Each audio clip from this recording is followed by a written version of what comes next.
Référence TV, la chaîne de l'innovation. Je voudrais commencer par remercier très sincèrement le ministre Samba Sy, qui est resté des heures avec nous, ainsi que le ministre Ismaïla Madior Fall qui est parti. J'insiste sur le ministre Samba Sy parce qu'il est le secrétaire général du seul parti où j'ai adhéré très jeune, à l'âge de 18 ans, le PAI Sénégal, devenu par la suite PIT. Et je suis fier de le voir aujourd'hui à la tête de ce grand parti. Pas grand peut-être par le nombre, mais par la qualité des hommes que ce parti a produits durant son histoire, qu'on retrouve un peu partout aujourd'hui dans le pays, dans toutes les sphères de la vie économique, sociale et culturelle du Sénégal. Et je suis fier d'avoir été formé par ce parti, très jeune, pris en charge par Amath Dansokho à l'âge de 18 ans. Et c'est avec beaucoup de fierté aussi que plus tard, j'ai partagé le même gouvernement avec Amath Dansokho, ce qui est un grand marqueur. Donc, Samba, merci beaucoup d'être là. Et en tout cas, tu as tout mon encouragement. Et comme tu l'as dit, comme les autres l'ont dit, je ne détiens la carte d'un seul parti. Jusqu'à ce jour, c'est la carte du PIT. Je n'ai pas la carte d'un autre parti politique. Et comme on le sait, on ne démissionne jamais de ces partis. Il n'y a pas de lettre de démission. On part tout en restant militant parce que c'est d'autres préoccupations qui ont fait que j'ai quitté le parti, entre guillemets. C'est Amath lui-même, Amath Dansokho. Quand j'ai réussi au concours d'entrée à l'ENAM, Amath m'a convoqué dans son bureau à Khariala. Je suis arrivé, il m'a reçu, il m'a dit, Mankeur, félicitations, j'ai appris que tu as réussi à l'ENAM. Je dis oui, une félicitation, mais ne viens plus au siège du parti. Je ne veux plus te voir au siège ni dans aucune activité du parti. Parce que l'ENAM, c'est l'école du pouvoir. Et comme vous êtes militant, si l'on sait que vous êtes du parti où vous continuez à militer, vous risquez de ne pas finir vos études. Donc, mettez-vous dans la clandestinité la plus totale. Et c'est ainsi que je me suis mis dans la clandestinité la plus totale. Et donc, c'est comme ça que j'ai quitté le parti, entre guillemets. Mais plus tard, en 1993, quand Maguette Thiam a été nommé ministre de l'Intégration, donc quand il a rejoint Amath dans le gouvernement, Amath, le même Amath m'a fait convoquer aussi à son ministère, le ministère de l'Urbanisme. Quand je suis arrivé vers 18 h, j'ai trouvé dans son bureau tout le bureau politique du parti réuni. Je suis entré, il m'a dit, Mankeur, asseyez-vous. Je m'assois, il me dit, écoute, tu as vu, le bureau politique est là en réunion. Nous sommes en train de travailler sur la formation du cabinet du ministre Maguette Thiam qui a été nommé hier. Et tout le monde a pensé à vous pour être son directeur de cabinet. Même si nous savons tous que vous n'êtes plus actif dans le parti. Mais comme il est ministre de l'Intégration, et comme l'intégration est très proche de la diplomatie, tout le monde a dit, mais on n'a qu'à prendre Mankeur. Donc, c'est pourquoi on t'a appelé pour te consulter. Mais, tu n'es pas obligé de répondre tout de suite. Va chez toi, fais les consultations nécessaires, réfléchis et demain, tu me reviens. Et j'ai fait quelques consultations et le lendemain, je lui dis, Amath, c'est OK. Et c'est comme ça que je suis devenu directeur de cabinet de Maguette Thiam. Donc, c'est pour dire que le parti vous suit partout. Et je voudrais faire ce rappel historique. Pour revenir à cette cérémonie, remercier très sincèrement mon oncle, Majib Sen, malgré son état de santé, a accepté de faire le déplacement. Quand on dit oncle, les gens pensent que c'est juste un langage sénégalais. Mais c'est mon oncle véritablement et il l'a rappelé. Ma grand-mère maternelle et son père ont même père et même mère. Donc, c'est mon oncle. Je le remercie pour son affection, pour sa disponibilité. Il a tenu à venir à cette cérémonie. Il l'avait fait il y a 5 ans quand je dédicaçais mon premier ouvrage, Diplomatie, 20 ans. Je remercie très sincèrement tous les collègues et tous les amis qui ont voulu faire cette présentation. Et là, Amidou Kassé, il a rappelé notre histoire, mais il a donné sa version. Et vous connaissez la mienne.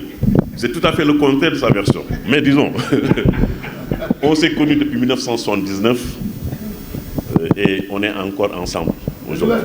Et ça, c'est très important de le rappeler. En tout cas, Elhadj, merci d'être là. Merci aussi pour cette présentation de l'ouvrage sur la perestroïka et la glasnost. J'y reviendrai très rapidement. Merci à l'ambassadeur Pierre Faye, notre jeune collègue très brillant, très disponible.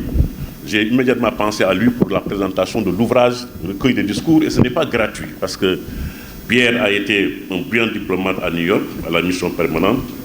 J'ai travaillé avec lui quand j'étais ministre des Affaires étrangères, et surtout quand on était au Conseil de sécurité des Nations Unies. C'était lui, le monsieur Conseil de sécurité du Sénégal. C'était lui le représentant véritablement du Sénégal. Il y avait un ambassadeur, mais c'est lui qui allait à toutes les réunions politiques, qui négociait toutes les résolutions. Et donc chaque fois que j'allais à New York pour le Conseil de sécurité, c'est avec lui directement que je travaillais. Et il travaillait sous la haute autorité de l'ambassadeur Fodé Seck. Je ne sais pas s'il est toujours dans la salle ou non. Fodé aussi, qui a été mon formateur à l'École nationale d'administration et de magistrature. Je voudrais également le remercier. Remercier l'ambassadeur Seydou Norouba pour avoir accepté d'être le modérateur de cette cérémonie. Lui aussi, dès que je lui en ai parlé, il a accepté immédiatement. Merci en tout cas, M. l'ambassadeur, cher grand frère, d'être là. Merci aussi à Oumar Dembaba, le ministre Oumar Dembaba. Il a rappelé un tour de nos relations et on est en contact au quotidien, toutes les heures. Et Oumar, c'est un brillant diplomate. Je l'ai dit quand il dédicaçait son livre sur Baba Mal, il est le meilleur de nous tous. Plus calme que nous, très réfléchi, très posé, rédacteur de tous les discours presque des présidents Wade et Macky Sall. Et Oumar, merci d'avoir été là. Je sais que le président a dû vous libérer pour que vous veniez à cette cérémonie parce que vous étiez avec lui toute l'après-midi. Merci encore à tous les amis qui ont pris la parole. Je ne veux pas les citer pour en oublier. Merci à mon frère et ami également, Correa. Je remercie toutes les personnalités présentes, tous les amis et parents présents cet après-midi, nos amis d'ici et nos amis d'ailleurs. Je fais une mention spéciale à mon épouse Aram et à deux de mes enfants qui sont présents, Maïmouna Mohamed, et également à Ali, mon deuxième enfant qui nous suit depuis Montréal. Bonjour Ali. Remerciements bien mérités à notre collègue et non moins doyen, je l'ai dit, c'est de Norouba, qui a bien voulu accepter de présider cette cérémonie, à mon brillant jeune collègue aussi Pierre, je l'ai dit tout à l'heure. Chers amis, je dis grand merci aussi je l'ai dit à mon frère ami Elhadj Kassé. Nous vivons aujourd'hui, chers amis, dans un monde complexe, un monde difficile, un monde imprévisible, un monde de plus en plus dangereux, de plus en plus interdépendant et de plus en plus insaisissable. Et je crois que c'est Elhadj lui-même qui m'a suggéré de méditer mon mémoire de l'ENAM à l'époque, qui porte sur la perestroïka et la glasnost, l'influence de la perestroïka et de la glasnost sur les relations internationales. Je l'ai publié tel que je l'ai soutenu il y a 33 ans. Je n'ai changé aucune virgule. Aucune virgule. Et j'ai eu l'autorisation de l'ENAM qui m'a rendu mon mémoire de l'époque. Et je me félicite tel quel. Je me félicite que l'ENAM ait gardé des mémoires qui datent de plus de 40 ans. Et c'est le directeur Aobala qui m'a autorisé à reproduire le même mémoire et je l'ai publié tel quel. Aucune virgule n'a été changée. Parce que j'ai considéré que ce qui se passe aujourd'hui dans le monde, avec la guerre russo-ukrainienne et son impact sur les relations internationales, c'est extrêmement important de comprendre l'origine. Parce qu'aujourd'hui, si l'Union soviétique était restée Union soviétique, il n'y aurait pas de guerre entre l'Ukraine et la Russie. C'est une évidence. Et donc, il fallait remonter à l'origine. Parce que l'Ukraine et la Russie faisaient partie de l'Union des républiques socialistes soviétiques. Et j'ai voulu montrer dans ce mémoire qui date de 1991 en quoi la perestroïka de Gorbatchev était une révolution. Et Oumar l'a rappelé, quand je choisissais ce sujet de mémoire, c'était trop risqué. Parce que la perestroïka venait de commencer. Personne ne savait ce que c'était véritablement, à part les discours et les programmes de Gorbatchev. Et j'avais eu la chance, 3 ou 4 ans avant, de séjourner à Moscou, en 1985. Et c'était pratiquement le début de la perestroïka. Et j'ai vu comment la société russe était en train de changer. Moi qui croyais au communisme, au marxisme, je voyais parfois des comportements qui me rebutaient un peu. Je me dis, mais c'est ça le communisme pour lequel on se bat. Mais Gorbatchev avait initié une véritable révolution. Et j'ai fait 3 mois de formation idéologique à l'Institut du marxisme-léninisme.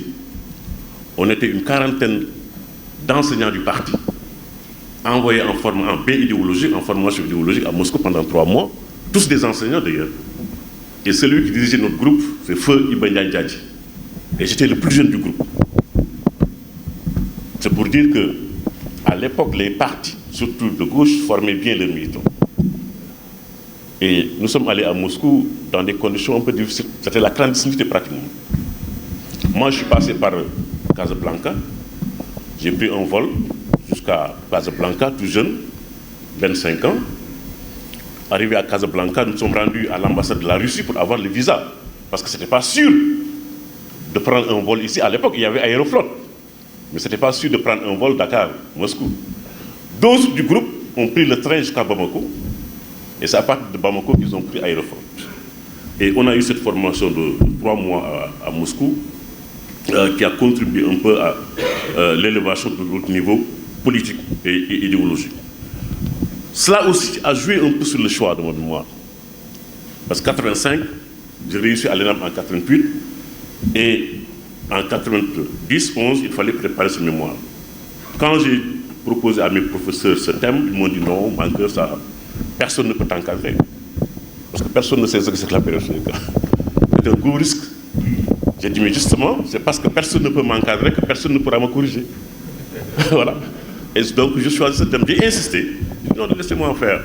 Et j'ai choisi le thème, je me suis renseigné, je lisais beaucoup, j'écoutais la radio, et je recevais tous les journaux qui paraissaient en Russie. Tous les jours, pratiquement. Parce que les Russes, le Parti communiste soviétique, à l'époque, inondaient beaucoup nos pays de littérature. La Nouvelle Revue Internationale, qui était à Prague, Nouvelle de Moscou, Temps Nouveau. Et donc, je me suis mis à lire tous les journaux. À lire et relire tous les discours de Gorbatchev.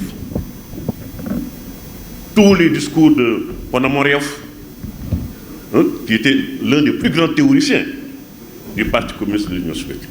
Et c'est ainsi que j'ai bâti ce mémoire sur l'influence de la perestroïka sur les relations sur l'Europe, l'influence de la perestroïka également sur les relations en Afrique.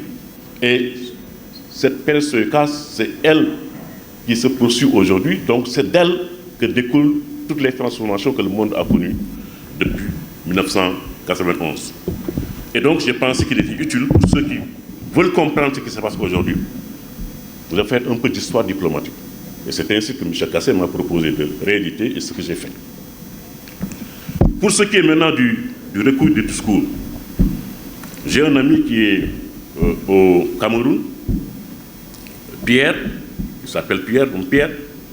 Son travail, c'est de chasser, de faire la chasse de tous les anciens ministres des Affaires étrangères pour leur proposer de faire le recueil de discours. Il m'a poursuivi pendant 2 ans. Mais il ne relâchait jamais. Je l'avais mis même en rapport avec Dambabou. Parce que tous les jours, il te bombarde de mails. Non, j'ai retrouvé tel discours, c'est intéressant. Telle chose, oui, je suis en train de... Et il a fait ce travail de recherche. De tous les discours. Et nous avons procédé à un choix. La seule chose que je veux dire, c'est qu'on fait ce travail en 2 parties. Première partie, les discours que j'ai prononcés comme ministre des Affaires étrangères. Et deuxième partie, les discours que j'ai prononcés comme représentant spécial du secrétaire des Nations Unies et chef de la MINUSCA. Et j'ai pensé à une personnalité pour en faire la préface. Cette personnalité, c'est le président Moustapha Niasse. Il a accepté avec plaisir. Et je vous prie de bien vouloir lire, de bien lire la préface du président Moustapha Niasse. Je l'ai choisi parce que Moustapha Niasse a été mon ministre, mais j'ai été conseiller technique dans son cabinet de 1995 à 1997. Et ensuite, Moustapha Niasse a été représentant spécial du secrétaire général des Nations Unies aussi, en République démocratique du Congo. Moi aussi, j'étais représentant spécial. Je me suis dit que lui, en tant que représentant spécial, ancien moi, en tant que représentant spécial, certainement, il est la personne peut-être la plus indiquée pour faire ce travail. Et c'est Moustapha Niasse, parce qu'on parle de New York, qui m'a affecté à New York en 1997. J'étais dans son cabinet. Un jour, il m'a dit, Mankeur, tu sais, je ne veux pas te laisser partir, mais je pense que c'est à ta carrière. J'aurais bien voulu te maintenir dans le cabinet, mais je pense que c'est à ta carrière. Il y a un poste qui se libère à New York, et si ça t'intéresse, je t'affecte à New York. C'est ainsi que je suis allé à New York, rejoindre Oumar Demba Ba, et passer 6 années de ma carrière diplomatique aux Nations Unies, à la mission permanente du Sénégal auprès des Nations Unies à New York. Et c'est important de rappeler aussi que c'est très, très, très difficile de travailler avec un ministre comme Moustapha Niasse. Les anciens ambassadeurs qui sont là dans la salle le savent. Un homme d'une rigueur intellectuelle exceptionnelle. Et quand il me choisissait comme conseiller technique dans son cabinet, je venais de quitter le cabinet de Maguette Thiam comme directeur de cabinet, quand le PIT est sorti du gouvernement. Je suis retourné donc chez moi au ministère des Affaires étrangères. Il m'a reçu, il m'a dit, Mankeur, on ne se connaît pas bien. On m'a dit que tu es revenu avec le départ de mon frère, mon ami Maguette Thiam. Mais je te prends d'office dans mon cabinet parce que celui qui a travaillé avec Maguette Thiam, je peux travailler avec lui. Je ne cherche même pas à bien te connaître. Celui qui a travaillé avec Maguette Thiam, je peux travailler avec lui parce que Maguette Thiam est un homme honnête, un homme d'honneur. Pour cette raison, je te prends comme conseiller technique dans le cabinet. Donc c'est ainsi que je suis resté pendant 2 ans au cabinet et il m'a affecté à New York. Dans un premier temps comme deuxième conseiller et ensuite il m'a fait élever au rang de premier conseiller en même temps que Oumar Demba Ba. Donc je voudrais, sans être trop long, en tout cas remercier tous ceux qui ont pu faire le déplacement et d'autres aussi qui ont eu des contraintes de dernière minute. Je continue à réfléchir pour produire d'autres ouvrages. J'en ai un qui est à moitié rempli, qui va porter sur mes 5 années de ministre des Affaires étrangères. Je compte le publier durant cette année. Chers amis, je ne voudrais pas être aussi long. Merci à tous les amis, tous les collègues, si j'en ai oublié, qu'ils veuillent bien m'en excuser d'avoir fait le déplacement. Merci à l'amicale de l'association des chanceliers et au président Salifal. En tout cas, merci à tous ceux qui ont pris la parole. Merci à tous ceux qui ont fait des témoignages. Référence TV, la chaîne de l'innovation.